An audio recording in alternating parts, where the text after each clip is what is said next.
This is America on the Road, winner of the International Automotive Media Conference Gold Medal Award for Radio, and now in its 24th year on the air. Thanks for being with us as we bring you the latest automotive information from around the world. America on the Road is brought to you by DrivingToday.com and the Coalition for Vehicle Choice. I'm Jack Nerad. With me is Chris Teague. Chris, thanks for being with us. Thanks, as always, for having me, Jack. How are you? I am terrific, and I guess you had a little outing with the kids today, and I hope that was fun. Your wife and children, and at the beach, and doing, I think, at the beach. Tell me about it. We were not on the beach. We were on the rocky coast of Maine, which I think most people probably think is all that we have. But nice day. The end of summer is coming, so kids are getting ready to go back to school in some capacity, and the weather is cooling off. So trying to enjoy it while we can. How about you?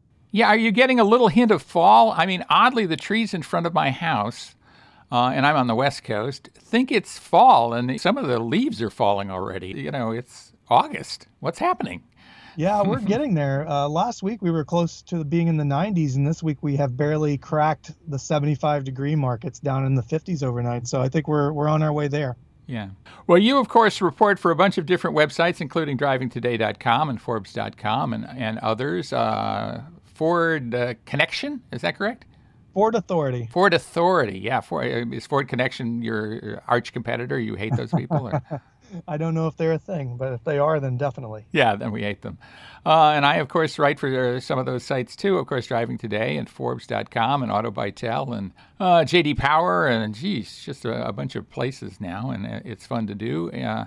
We road test vehicles is one of the things we do for a living, and in the road test segment today, I'm going to be talking about the all-new 2021 Chevrolet Suburban. And what are you going to be talking about, Chris? I will not be talking about an all-new vehicle, but I will be talking about the 2020 Dodge Durango. Oh, okay. Well, new enough. Certainly new to you. Didn't NBC used to say that about some of their television shows, their reruns? If you haven't seen it, it's new to you. I think they did. Yeah. Well, in our interview segment, we're going to be talking to a very interesting guy, a very articulate guy I had a chance to talk with not long ago. His name is Paul Hennessy. He is the CEO of Vroom, Vroom. You've undoubtedly seen their commercials on television. They'll drop a car off at your house if you let them. So we'll talk to him about that. They certainly have changed the way of doing business during this COVID crisis. It's certainly been, in some ways, a business boon to them. It's been terrible for many of us, but from a business side, that's something that has changed the way a lot of people do business. So we'll talk a bit about that, but let's talk about news first. And I think both you and I share kind of the same story as our top story. Talk a bit about it. I think that was our coincidence of the day, and this is something that I know that you pay a lot of attention to, but the new J.D. Power study, it is the 2020 U.S. Tech Experience Index, if I'm not mistaken, Jack? Yes, it's almost like taxi. It's TXI is what they call it. Anyway, one of the biggest things they found was that drivers really appreciate having cameras in their car. It was one of the thing that they were most enamored with out of all the technology in their car, and that's not just backup cameras. That's also side mirror cameras and the 360 view cameras that a lot of newer vehicles have, and then I guess even on off-road vehicles, the cameras that they stick in the bumpers so you can see the rocks and things in front of the vehicles. But that was the thing out of all the technology in the vehicles that owners said they were most enamored with. Yeah, and then there's something that they were not enamored with at all, and that is this gesture technology. It's just, it seemed, when I was listening to Kristen Kolodge talk about it, it sounded like kind of a disaster for the automakers, because many of them have made a lot about the fact that they have gesture control for a lot of the systems in the car now, and people are pretty much hating it. At best, they're turning it off, and at worst, they're just despising it. So that's not the best. I can see that. Yeah. Well, in terms of brands that rank well for this, and its technical innovation is really what J.D. Power is trying to reward. Volvo was ranked the highest overall in their innovation index with a score of 617. This is on a 1,000-point scale, so everybody's got a long way to go, I guess. And Hyundai was ranked highest among the mass market segment with a score of 556. So, again, a long way to go to achieve perfection, but those are the brands that are doing a really good job in terms of technical innovation. And this really rewards new technologies. There are technologies that are kind of old hat, among them voice control, which doesn't seem to be going very well, but that's not regarded as all that new. And then there are these newer technologies. And you get bonus points for that in this particular study. And it is a study made of a bunch of individuals who are driving cars. It's something like 85,000 people or on that order. It's actually 82,527 owners of 2020 model year vehicles. Well, that's a tough one, though, right? Because the study asked them what they thought after the first 90 days. And so for a lot of people, these new technologies, there's going to be a learning curve there. Yeah, so. There'd be a honeymoon period or a lack, I guess a learning curve is more so than a honeymoon in this case. But you're right. I think maybe over time they would learn to like some of this stuff better. But also over that 90 days, what they have found is a lot of people just give up on some of the stuff that they don't like and off they go and just say, I don't really care about that anymore. So interesting there. Another interesting thing to me is the fact that there's going to be at least a somewhat renewed, if not totally all new, Mazda CX-9. That is Mazda's three-row SUV. I think one that I like a lot, and you probably do too.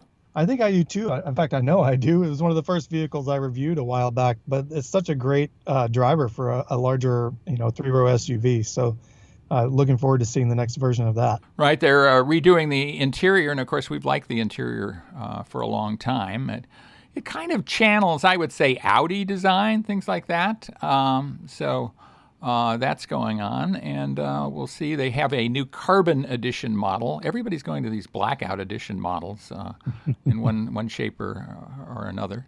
And so that will be announced very soon. It should be in dealerships later this month, and we don't have long to go because we're getting late in the month of August here. But that 2021 Mazda CX-9 will be arriving soon. Can't wait for it. Yeah. Another vehicle arriving soon is the 2021 Ford GT. And you're probably going to buy one in each color, right, Chris? Yeah, maybe three. You never know. Yeah.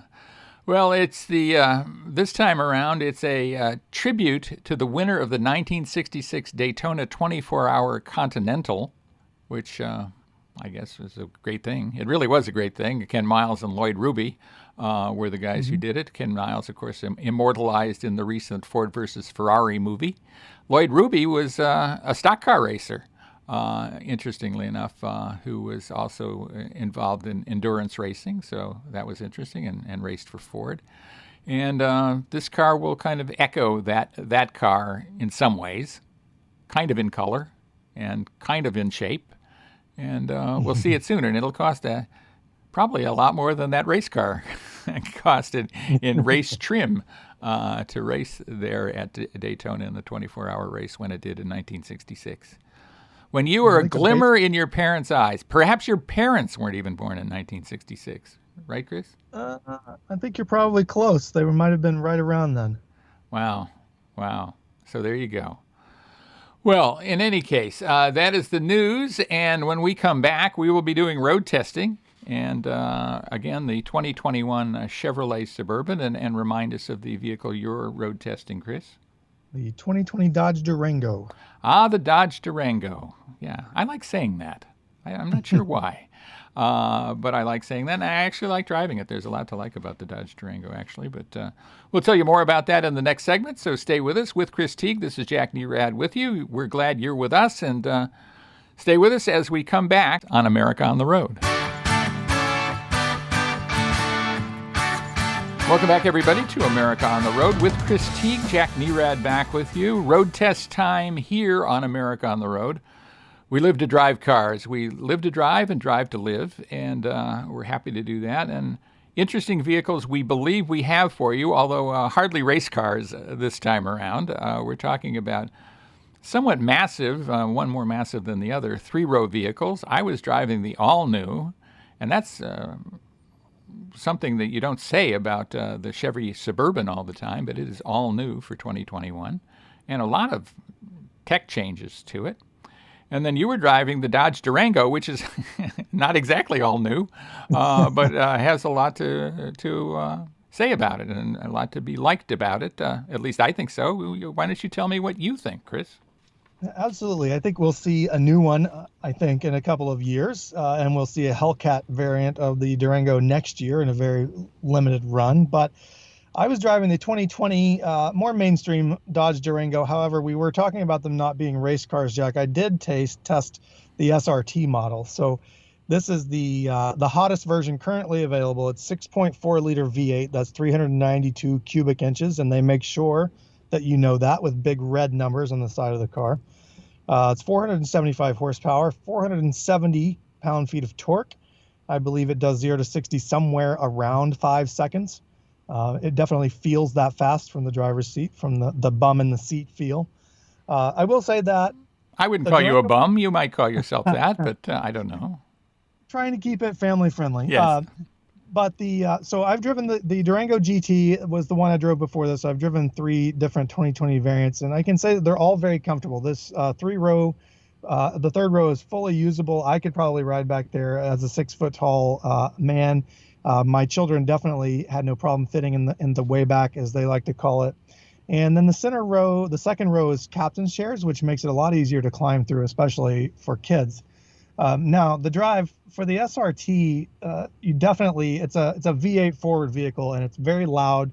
It's very sporty. It has adjustable drive settings that change damper controls and steering input and things like that. I would say that is almost overkill unless you're absolutely into having a muscle car and an SUV wrapped into one, which may be the case for a lot of us with only a few spots in our driveway. But for most people, the trim like the GT will be just fine. It's got FCAs. I think it's a 3.5 or a 3.6 liter V6. It's the Pentastar. It's been in almost everything, right, Jack, for several years. Yeah. It's in my wallet. I mean, I have one in my bedroom. They're everywhere. Ubiquitous. And that one is more than peppy enough for family hauling. And unless you're really just looking for a sporty vehicle, the SRT is definitely overkill. Having said that, the vehicle itself is fun to drive. It's got a smooth ride. I think it looks great. I've always loved the current generation Durangos looks. You're able to get a nice high driving position, so there's great outward visibility from the front. And just talking about cameras, in the last segment, the Durango's rear view camera on the 8.4 inch Uconnect screen and that I had in my test unit. It's very easy to see. It's high definition. It's bright. FCA's Uconnect, that's Fiat Chrysler Automobiles Uconnect infotainment system, is one of the best, if not the best, that I have used on the market, especially now that they're getting new features for the SRT and those models that are performance oriented. So all around a good vehicle. I can say that it's starting to show its age, especially in the technology department, but it won't disappoint in most areas, especially if you've got kids and towing that need to be done, or kids to be hauled and towing to be done. Yeah. There we go. Well, and I think you point that out, and it's a good thing to point out, because a lot of these specialty, super fast vehicles then are not practical at all. But the Durango in SRT form actually is. It really has, great tow rating. It's a good tow vehicle. It contains a lot of people. So it's a really good all-around vehicle that you can have fun driving. I think it will lay waste to a lot of import SUVs that are supposedly sporty, and that's cool. It'll do it a lot cheaper than the import SUVs as well. So I just think I really like this vehicle a lot. I like the fact that FCA is still putting vehicles like this together when other car companies are backing away and just giving us pablum.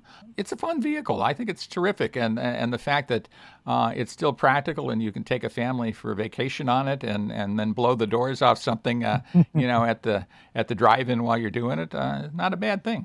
Yeah, the towing capacity, 8,700 pounds. I think the biggest downfall here, and you probably guessed it, is fuel economy. I averaged around 18 miles per gallon on the highway, and that's even shy of what the EPA estimates. But that's to be expected with a 5,000 plus pound SUV and a gigantic V8. But as you say, it's useful, and it is a heck of a lot of fun too. Yeah. Well, I would not say that the new Chevy Suburban is fun in the same way, but it is sure a great vehicle to take the family on vacation with. It's just kind of crazy good. And it has just gotten better in the 2021 form, which is way different in a lot of ways. It's not different so much from an appearance standpoint. It is all new sheet metal and everything, but it looks like Suburban. But underneath the skin, I mean, the suspension, for example, an independent rear suspension with magnetic ride control, air ride adaptive suspension. This is a nameplate that has been around for 85 years, which is even longer than I've been around, so I appreciate that. Not many nameplates can make that claim. And there's just a lot of stuff to like about it, from the infotainment systems to the safety stuff, the technologies. You can get a turbo diesel engine in this thing as well, as many as 420 horsepower out of a 6.2-liter V8, 10-speed automatic transmission. This is just a really good vehicle, and it has gotten better. I mentioned the independent rear suspension. It also has a longer wheelbase, and that translates into good stuff in terms of interior space. In fact, in terms of cubic feet of cargo room, it was already mammoth in terms of cargo space, 121.7 cubic feet of cargo. It goes to 144.7. So just a mammoth amount of room. There's more third row leg room. There's more cargo room behind the third row by a considerable margin. And that space is gigantic, 41.5 cubic feet behind the third row. And that third row is really a genuine third row. It's not, I'm just going to throw the kids back there and hope they don't, mess up each other because they're so cranky. Just genuinely liked this vehicle. It's a little bit intimidating when you walk up to it and the hood is about at your chin.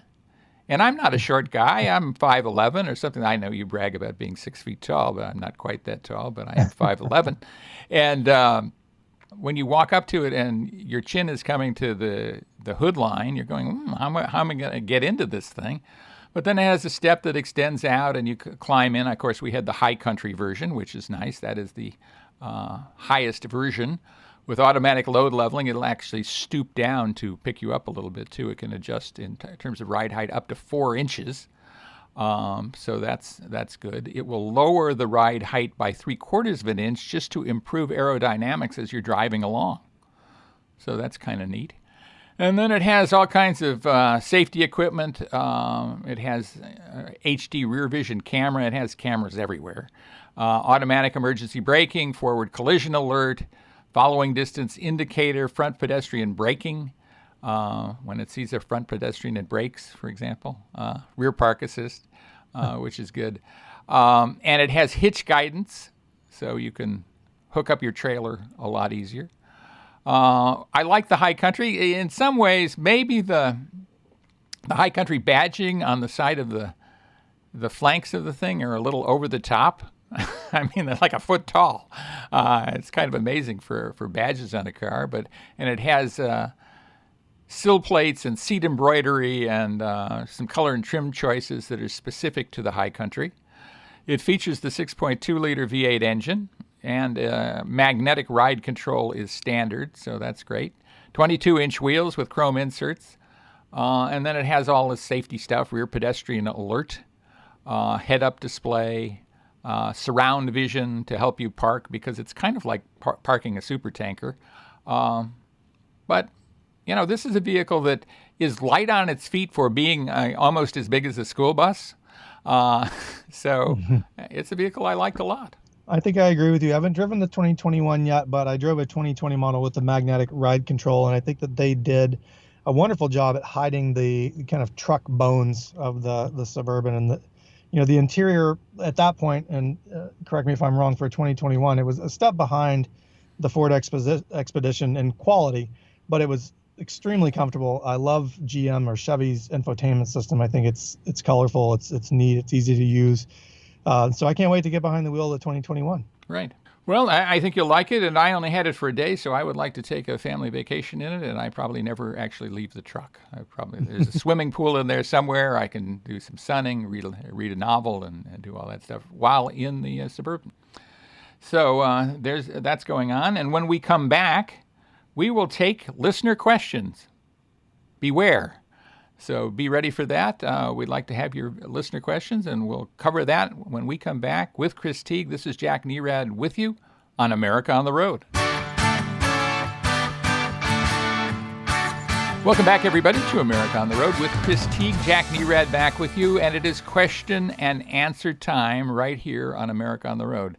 It's a segment that Chris and I dread. Oh, I shouldn't say that. That's not true at all. We absolutely love. I said dread, but I meant love. We love answering your questions for you. We've learned a lot over the years in covering the auto industry, and we want to deliver that information to you free of charge via this podcast. So reach us with your listener question if you'd like. Info at or editor at drivingtoday.com are two ways to reach us.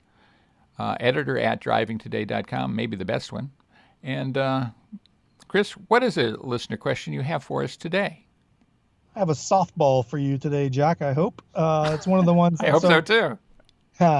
So people hear us talking a lot about horsepower and torque. So we talk about a car and we say, like the Durango, 475 horsepower and 400 whatever pound-feet of torque. And the question today is, what is the difference between horsepower and torque, or why is one important and one not? Or can you clarify that for us? Well, I'll try. It's somewhat complex, and I'm not all that complex a thinker. I would look at it this way. Most people, when they think about power, actually are feeling torque. If you're accelerating from a stop sign, say, or if you suddenly wade into the accelerator to get more acceleration on the highway, what you really are utilizing there is torque, which is pulling power, basically. Horsepower will take you to top speed, but pulling power kind of moves you forward rapidly, is a way to describe it, I guess, in kind of layman's terms.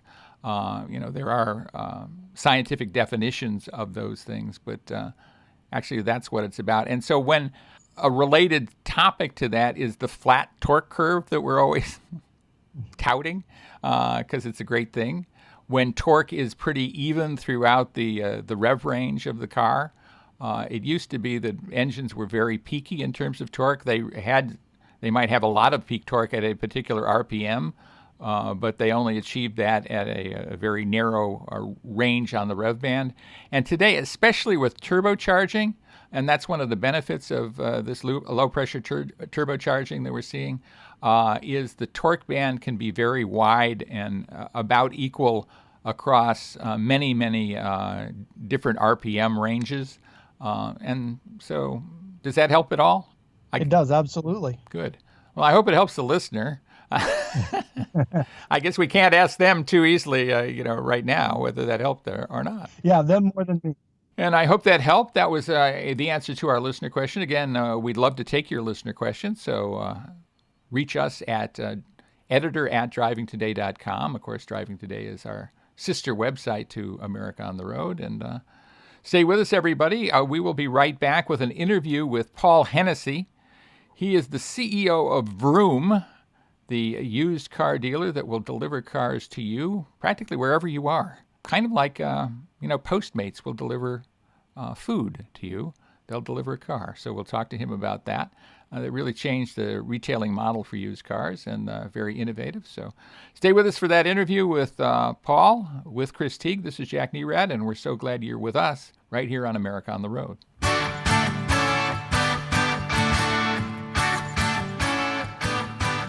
Welcome back, everybody, to America on the Road. Jack Nerad back with you, and a special guest is with us. His name is Paul Hennessy. He is CEO of Vroom.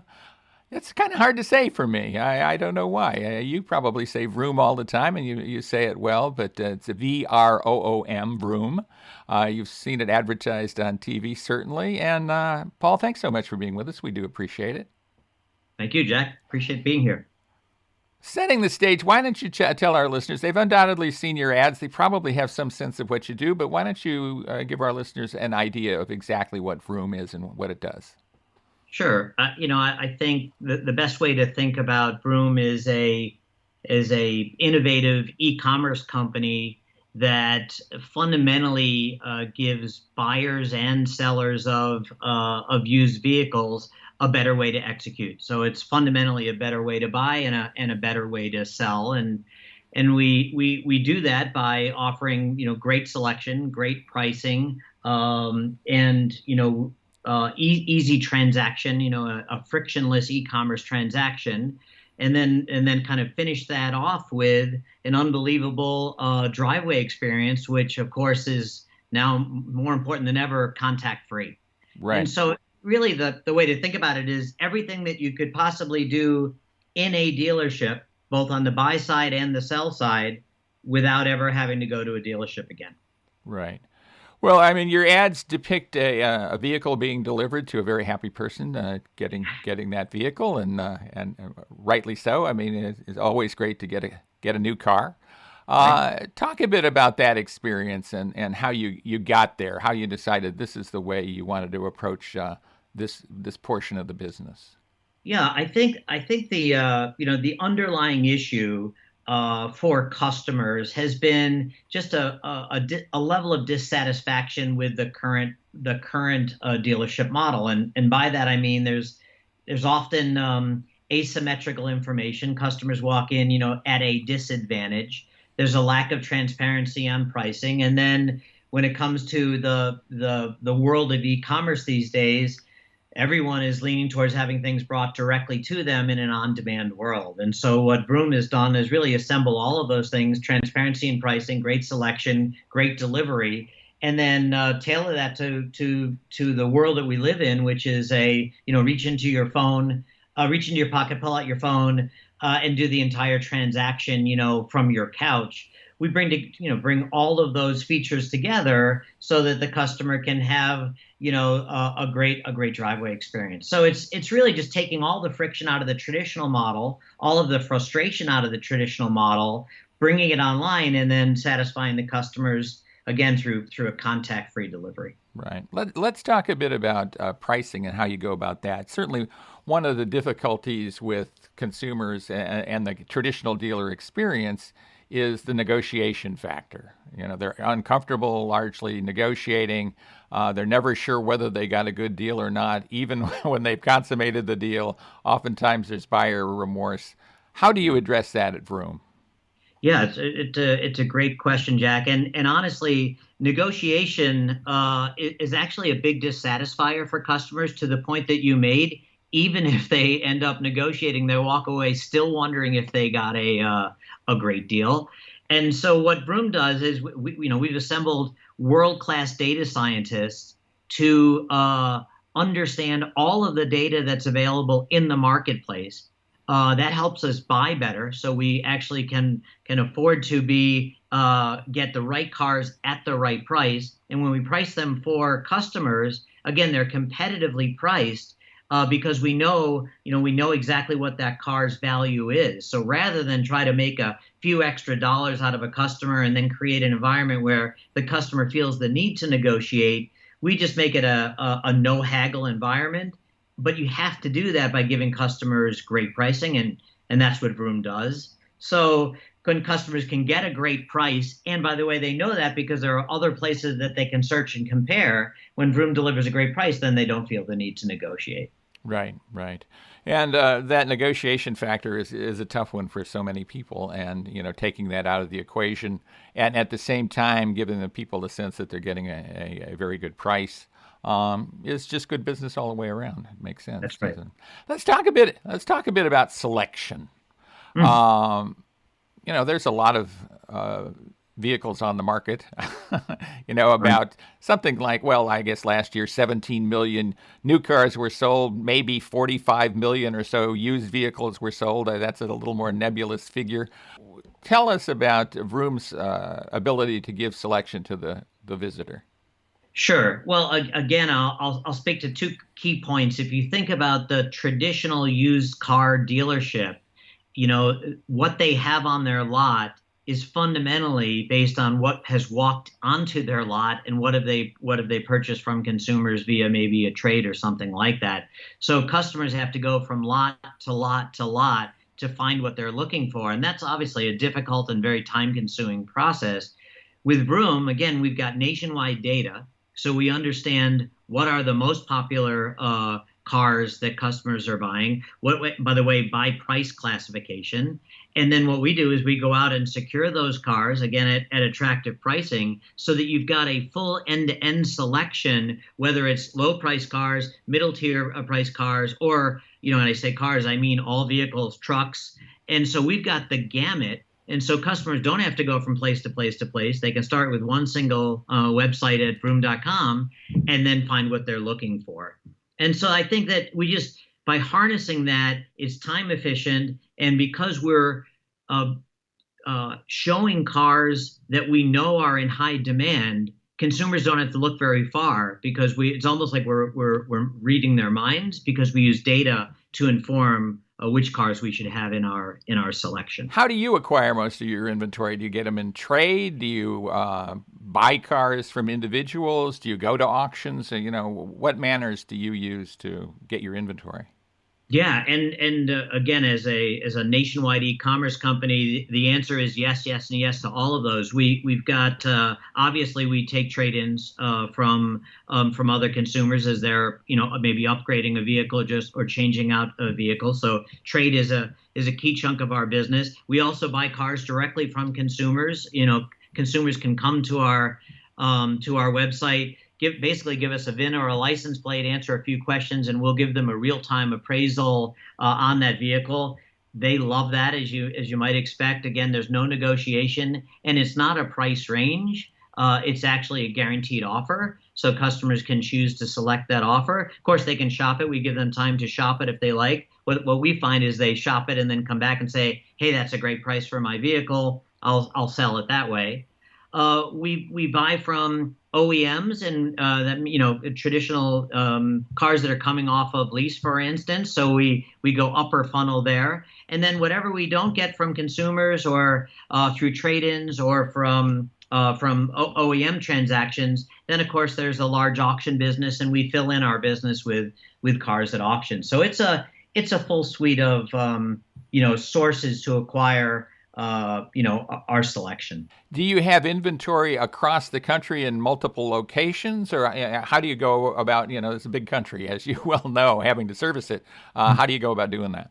Yeah, the answer is yes. We do have our vehicles spread in about 13 of our reconditioning facilities across the country. We're scaling those reconditioning facilities to, call it by early next year, we'll probably double that amount, and then we'll continue to scale that. But for the consumer, it doesn't really matter where the car is, because we'll bring it directly to them. So if it turns out that they live in Seattle and they've fallen in love with one of our cars that happens to be in Orlando, we'll ship that car directly to the customer in Seattle. So the customer doesn't need to worry about where the car is. They just need to make sure they find the one that they're looking for, and then fall in love, as we say. So yeah, I'd say the only worry they have is if there's large transportation costs involved in getting that car to them in Orlando from Seattle or vice versa, then it would be an issue. Well, that's true, but we today we charge a flat fee for that, so we're not really taking that out of the customer. We charge a flat $599 fee. And so, again, we did a lot of research on that with customers, and they understand when you're moving a large object, from one side of the country to the other, that there's a cost associated with that.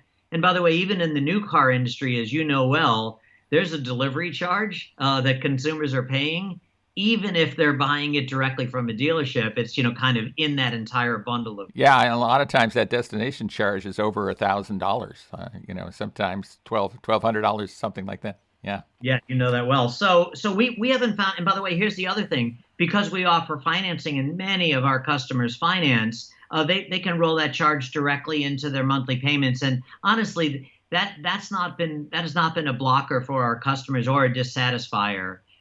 Because again, when you have great pricing on your vehicle, if in fact it takes us, some cost to move it, they would have paid that anyway, even at their local dealership. So. Right. We're talking with Paul Hennessy. He's CEO of Vroom, and we thank him so much for being with us. Why don't you walk our listeners through a typical transaction? Let's say I'm coming in, I have a 4 or 5 year old trade-in, and I want to trade that in as opposed to sell that, and I want to buy a new vehicle, a new used vehicle, I guess, from Vroom. Walk us through that, would you? Yeah, sure. And here's a fun insight that we've learned in building our business. Different consumers perform in different ways. Some customers come in and they say, before I do a single thing, I want to understand the value of my car. So if that's where customers want to start, great. They can get a quick appraisal, as I've described, get an appraisal on their vehicle in real time, and then they say, okay, my car is worth X. Other customers want to fall in love first, so that they search and say, oh, let me find my next car, and then see what I can get for my existing vehicle. And then yet other customers want to understand what will they be approved for from a lender in terms of total amount of monthly payment that they can afford, and then shop that way. Vroom is agnostic to what the customer wants to do. We're obviously very customer centric. So if customers want to start with their trade, if they want to start first fall in love with their next car, or want to understand what they'll be financed for, we let all of that happen. If in fact, let's say they start with, let me find my next car, they can pick out a car, they can apply for credit, they can do all of that online. If they need human support, we also have that as a service. If they want to talk to a live person to answer particular questions, we can then price their trade. It's good that you employ live people. I think that's a good customer service there. Yes, we love it, and our customers love it, and we've just taken a very light approach. We don't force customers to go unassisted. If they like the assistance, sometimes there's a very large transaction, maybe the second largest of a customer's life. We like to have people standing by just to help them with some basic questions. And so anyway, they can get finance for their car.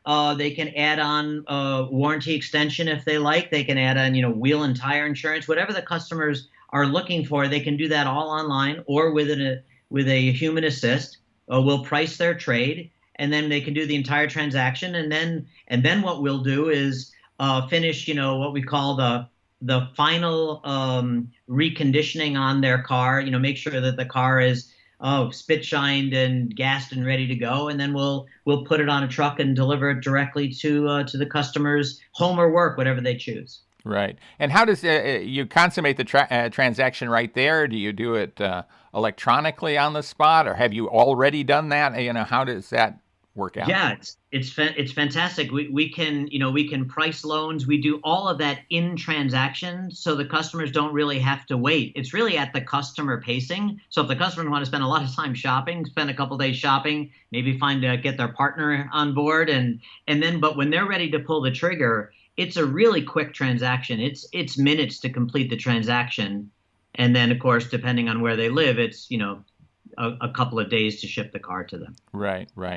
Well, and that's a big satisfier, is getting that done quickly. There's competitive actions out there. I think your competitors at Shift are doing something transaction-wise even this week, or imminent. Carvana is out there, certainly visible. What do you think is Vroom's special sauce versus the other guys in this space? Yeah, it's a great question, and yes, I have tracked the Shift news. It looks like they're going to be spinning their business into a public company, and Carvana has been out ahead of us, and so we'll probably have 3 public companies all operating slightly different. What I'd remind you, Jack, is that this market, as you mentioned, is north of 40 million annual units. And by the way, it's, the top 100 players in the space only have about 9% market share. So it's fundamentally a massive market. So we're not concerned that this is going to be a winner take all or even winner take most market. So we believe that companies like Shift will be successful. We believe Carvana will continue to be successful. And obviously, Vroom has demonstrated its success and will continue to be successful. So that fragmentation and massive market size, $840 billion in annual revenue. There's lots of room for us all to play. What I think you'll find at Vroom is an end-to-end e-commerce company, which really appeals to consumers. Everything they want to do, from pricing, selection, lending, warranty edition, everything they could possibly do, from their homes, on their phone if they choose, and then with a great delivery experience. So our view is what Vroom offers is a world-class end-to-end e-commerce solution. And customers are voting because Vroom grew at 150% in the first quarter of this year, and even through the global pandemic, in March and April, those were Vroom's two highest unit sales months in our company's history. So people are really leaning into the model because of all of the things that it offers. Can you share those volume figures, unit sales figure? Well, you know what? I'll point you to our S1, which we filed, but what we have been sharing, just the absolute growth numbers in terms of year over year. What I can tell you is that our e-commerce revenue in 2019 was almost $600 million. So it's a massive number, and again, scaling in triple digits. Right. I think it will only get bigger. What are your growth projections like? Well, yeah, we don't get too forward looking now, especially by the way that we're a public company. So during the windows that we can talk, we'll give appropriate guidance all at once. But we're bullish with a massive market, massively fragmented, and I would say more importantly, with e-commerce coming our way, the auto industry, as you know, is only has about 1%, or in the first quarter had 1% e-commerce penetration. So compared to all of the other verticals, it's grossly under indexed. So this whole business is kind of coming our way. E-commerce is accelerating, and the digitization of auto is really starting to accelerate. So we just think there's just lots of opportunity for Vroom to serve our customers well and scale. Yeah. Unless there's anything else you'd like to add, we can bid adieu. No, I thank you for having me on your show and appreciate the times. Thank you. You too. And we've had Paul Hennessy, CEO of Vroom, with us. Thanks so much, Paul, for being with us. We do appreciate it. Thank you. And that was our interview with Paul Hennessy of Vroom. Innovative stuff, really great thinking going on there at Vroom in ways to help the used car buyer and deliver a much better experience than they've had before. So thanks to Paul for that. And also thanks to Chris Teague, our inimitable co-host, who breaks free to talk with us at least once a week from his home in Maine. So thanks so much for being with us, Chris. We appreciate it. Thank you, Jack. I'm going to go grab a dictionary and figure out what that word means. But in the meantime, I will ask everyone, if you like what you're hearing here, you like listening to us yammer on for half an hour or so, I'll ask you to leave us a review, good or bad, hopefully good, on wherever you get your podcasts, and that'll help us continue to grow and continue climbing up those charts, I hope. Yes, and if you don't understand the word, it's probably because I mispronounced it, Chris, which is something I do very frequently. Something I won't mispronounce, though, is the title of my new book. It is called The GR Factor, Unleashing the Undeniable Power of the Golden Rule. I'd love to encourage you to look for that on Amazon or Barnes & Noble, Apple Books. It's all over the place. It's ubiquitous. And all over the place, too. So look for that, and I'd appreciate that. If you like the show, I think you'll like the book. And I'd like to invite you to join us again next time right here on America on the Road, again with Chris Teague. This is Jack Nerad. We thank you so much for being with us, and we hope you'll join us again next time right here on America on the Road.